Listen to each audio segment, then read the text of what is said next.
Welcome to Newsmakers. My name is Sean Smith. I'm the Assistant Director of Community Relations for Chesterfield County Public Schools.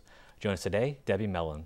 Welcome to you, Debi. Thank you. You're certainly no stranger to our program, the Newsmakers, and we wanted to talk today. We're taping this and it's the middle of summertime, but it's never too early to start thinking about kindergarten, especially for some parents and some students. I'm going to walk through today some mechanical information parents are looking for about kindergarten registration. Just to start off the bat, let's talk about for those families who haven't had the chance to register their child for registration for kindergarten. Yeah, they say, is it too late? And I say, no, it's never too late. We take them always. But the sooner you can get to our schools, the better, but we can be prepared for those students. What they should do is find out what their home school is, where they're zoned to attend.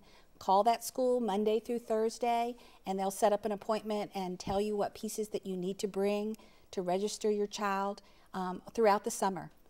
Now, I know so many questions that you obviously receive. One of the big ones certainly is always an age requirement, and I want to talk about that briefly just because it really is a non-negotiable by law. That's correct. It's state law. Children must be 5 by September 30th. We do get a lot of calls from parents asking for testing for an exception to that law or a waiver, but we do not make any exceptions or waivers. You must be 5 by September 30th of the school year.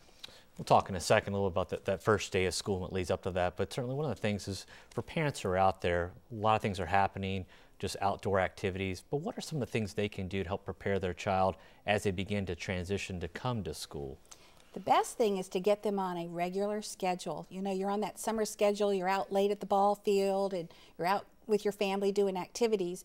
As you get closer to the start of school, you want to make sure that your children are getting to bed on time and up at a reasonable hour so that their body adjusts to that time schedule, because for a 5-year-old, that's pretty hard to get through. And as you think about when they begin to make that transition and they start getting back to that first week of school, looking ahead towards that, are there chances for the families to meet the principal, meet the teacher, get to know the bus routes? Yes, we're very open to the families getting to know the school and join the school in activities. We have orientation before school starts, usually that teacher work week, the week right before school starts, where they get to come in and see their classroom and their teacher and get to see some of the other students there. We have open house shortly after school starts to tell you a little bit about the curriculum, and then we have conferences about 6 to 8 weeks in where we've already learned a little bit about your child, and then we can share that information with you. We'll come back in a second to some more of the summer tips here, but in thinking of that first day of school, I know one of the questions we hear a lot too is parents will say, do I get to ride the bus with my child? What is certainly Do I get to follow the bus over to school? Or come to school, I guess. We always recommend that the children get on the bus the first day of school. They get excited about getting on that big school bus. They're with their other students. We have faculty, staff, and volunteers at the school that will get those children safely off the bus and safely to their classroom and back home again. If you drive your children that first couple of days, it puts them off that regular schedule, and then it makes it harder for them to transition into school. It also makes it harder for the parents to say goodbye. Sure. And I'm thinking we're all about 45 seconds left, but as you think about the summertime and that transition, you've talked about the schedules, it's so important. From an instructional standpoint, are there things that parents can be working with their child in preparation for coming into the learning environment? The schedule is very important, but it's also important to read as much as you can to your children.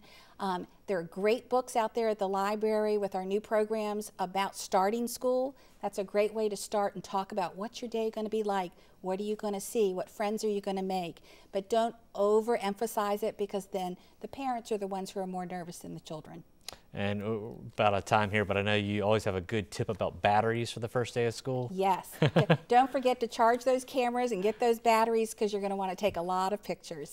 Well, thanks for being here. There's a lot of resources I know on the school division's website, mychesterfieldschools.com, for parents out there, and thanks for sharing some time today. You're welcome. And thanks to our viewers, and please join us next time to learn more about Chesterfield County Public Schools.